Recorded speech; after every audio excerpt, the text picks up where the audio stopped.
Cairo नाम की एक लड़की की कहानी शुरू होती है उसके माता पिता के दूर रहने और लेखन के प्रति उसकी गहरी रुचि से। यह कहानी न केवल उसकी स्वतंत्रता को दर्शाती है, बल्कि यह उसके व्यक्तिगत विकास की एक प्रेरणादायक यात्रा भी है, जहां वह खुद को लगातार खोजती है। इस यात्रा में जुड़ते हैं जोनाथन मिलर, एक असफल लेखक जिन्होंने अपने सपनों की दुनिया में चकनाचूर होते हुए एक शिक्षक बनने का निर्णय लिया।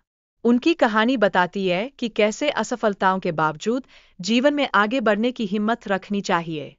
कायरो और जोनाथन के बीच संवाद एक गहरी और जटिल भावनाओं का आयाम खोलता है। यह संबंध दिखाता है कि छात्र और शिक्षक के रिश्ते में नैतिकता और संवेदनशीलता कितनी महत्वपूर्ण होती है, जब दोनों अपने विचार और अनुभव साझा करते हैं। जैसे जैसे कायरो का जोनाथन के प्रति आकर्षण बढ़ता है, यह उसके लिए एक नई भावना का आगाज करता है, जो उसके ध्यान और प्रेरणा से शुरू हुआ। यह आकर्षण धीरे धीरे एक गहरे रिश्ते की ओर बढ़ता है, जिसमें नई संभावनाएं छिपी है। जोनाथन ने कायरो को एक चुनौती दी, जिसमें उसे अपनी पसंदीदा लेखक की शैली में एक कहानी लिखने के लिए कहा। यह चुनौती उसके लेखन की यात्रा को और भी अधिक समृद्ध बनाती है, जिससे उसकी रचनात्मकता का और विकास होता है। कायरो और जोनाथन की मुलाकातें बढ़ती गईं।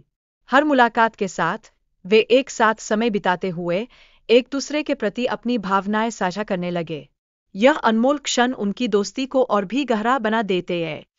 कायरो ने जोनाथन को अपनी पसंदीदा लेखक के बारे में बताया, जिसने उसकी रचनात्मकता में एक नया मोड़ डाला।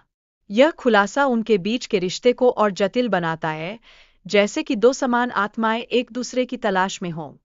लेकिन जैसे ही जोनाथन की पत्नी के काम में व्यवधान आता है, उनकी मुलाकातों में एक अनपेक्षित मोड़ आ जाता है। यह मोड़ उनके रिश्ते को एक नई दिशा में ले जाता है, जिसमें चुनौतियां बढ़ने लगती है। कायरो की कहानी में उनके और जोनाथन के बीच की भावनाओं का चित्रण किया गया है, जो कि जोनाथन की प्रतिक्रियाओं से अलग है। यह तनाव केवल उनके रिश्ते को नहीं बयाता, बल्कि उन्हें अपने अंदर की भावनाओं को पहचानने और स्वीकारने की आवश्यकता को भी उजागर करता है। जैसे ही जोनाथन की पत्नी को कायरो और जोनाथन के रिश्ते के बारे में पता चलता है, उनकी जिंदगी में तनाव की एक नई लहर आती है।